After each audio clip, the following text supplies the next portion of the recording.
कानपुर के जाजमऊ में, जहां पर एक भी जलीय जीव नहीं थे, नमामि गंगे परियोजना के बाद फिर से जलीय जीव वहां पर देखे जा सकते हैं। और यही नहीं, अविनाशी काशी में, काशी के बारे में मुझे याद है, आज से लगभग 3 वर्ष पहले 2019 में जुलाई माह में अचानक बाढ़ की स्थिति आई थी। मैं वहां काशी गया था। एनडीआरएफ के साथ मैं गंगा नदी के साथ चलते हुए बाढ़ क्षेत्रों का दौरा कर रहा था। स्टीमर में हम बैठे हुए थे। एनडीआरएफ के सामने मैंने एक प्रश्न किया। मैंने कहा, भी मुझे एक बात बताइए, नमामि गंगे परियोजना के पहले और नमामि गंगे परियोजना के बाद आपको क्या अंतर दिखाई देता है? तो एनडीआरएफ के जवानों ने मुझे बताया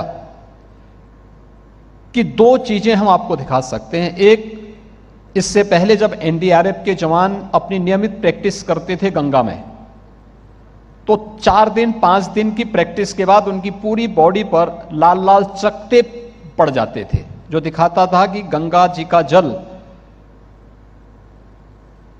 स्नान करने की, यानी पेयजल की बात तो दूर, वह स्नान करने लायक भी नहीं।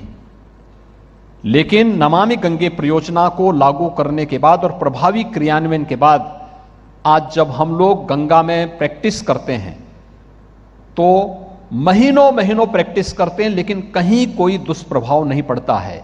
एक, ये हमें गंगा के जल में वाराणसी में देखने को मिलता है, और दूसरा, उन्होंने हमें कहा कि गंगा की पहचान थी गंगे डॉल्फिन से। फिर से डॉल्फिन यहां पर दिखाई दे रहा है, डॉल्फिन के दर्शन भी हम आपको करा सकते हैं। यानी ये 2 चीजें परिवर्तित होती हुई दिखाई दी हैं, और उसके बहुत अच्छे परिणाम हम सबके सामने देखने को मिले हैं।